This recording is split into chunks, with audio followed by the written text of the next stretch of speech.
he is to cast lots for the two goats. One lot for the Lord and the other for the scapegoat. This is where the phrase scapegoat comes from that we use in our vernacular today. Aaron shall bring the goat whose lot falls to the Lord and sacrifice it for a sin offering. Look at this. But the goat chosen by Lot as the scapegoat shall be presented alive before the Lord to be used for making atonement by sending it into the wilderness as a scapegoat.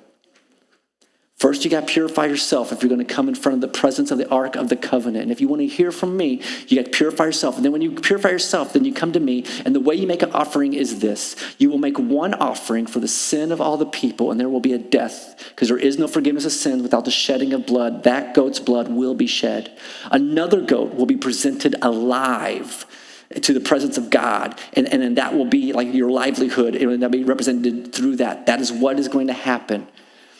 And that is what human beings did for millennia. That's what they did for centuries, for thousands and thousands of years. From Exodus all the way up to the first century AD. That is what human beings were doing.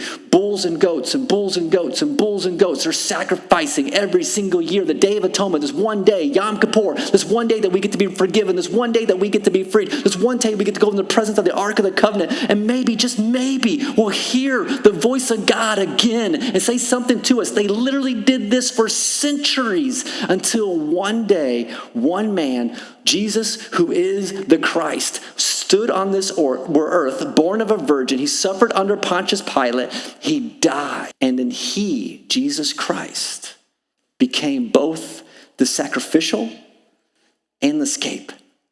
He is the one that paid the price for our sins, and he died for our sins. And he is also the one that is presented alive to the Father, who atones for our sin. Jesus is the atonement. He is the perfection of the atonement. It doesn't keep happening anymore because it happened. It happened once and it's done.